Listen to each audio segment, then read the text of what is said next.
all growing up, even when I was little, I used to think that how sad it would be not to have parents. As I got older, it's just always something in my heart that I had for kids that didn't have parents. These are the prayer blankets that started the whole snowball effect. And I had originally just bought material like this and included instructions for people that wanted to donate for material, and then they make them themselves. And while they make them, they're tie blankets. As you tie them, you just pray for a child that is basically an orphan in Jefferson County. They don't have any legal rights to their parents, and they just live in foster homes until someone adopts them. I thought the prayer blankets were really great, but the county thought they were just okay. So I asked the county what they needed.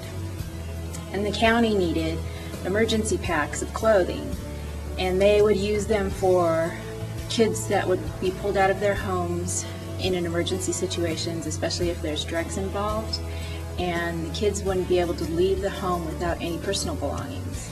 They would have to just leave with the clothes on their back.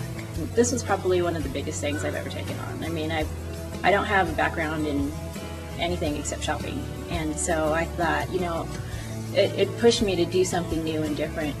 I think the first little thing was I needed backpacks because we had to put the clothes in. So I was looking around for backpacks, and they're very expensive. So I just read and said, okay, he knows where they are, let's go. Let's go get them. So we went, God and I went to Old Navy, and we bought every backpack they had, and there was probably like 35 of them.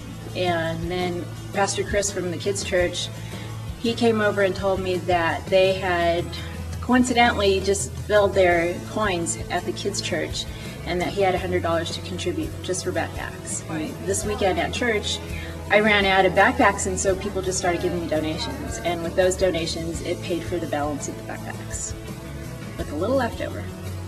I was standing in the lobby, and Dave Runyon just pointed to me and said, "Oh, you need to talk to Michelle. Come here, let me introduce you."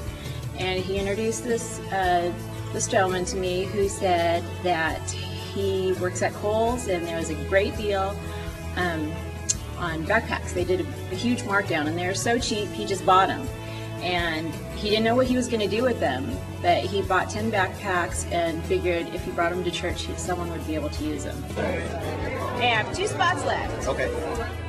At first I thought, how am I going to possibly do all this work by myself and get it together? But I thought, you know, it'll just fall into place. If this is God's will, he'll take care of it. And he has. There's just been the timing of it. I've just found incredible sales to buy backpacks, and people that have just wanted to help. And anytime I've ever asked anyone for help, no one has ever turned me down. I got to watch one of the younger kids open up the backpack, and she was holding everything up to her and seeing if it would fit, and just thought everything was really cool. So I think for those few minutes they forgot that they were, you know, having to move, and that, you know, all the sad things that were going on, and just really excited about getting some new stuff, even if it was just for a few minutes. We're really grateful for our connection with Foothills, that they've been just a really great resource for our families. So we're really excited to keep this program going and to have that support. I know now that if it's something that God really wants me to do, he's going to open the doors and make the way.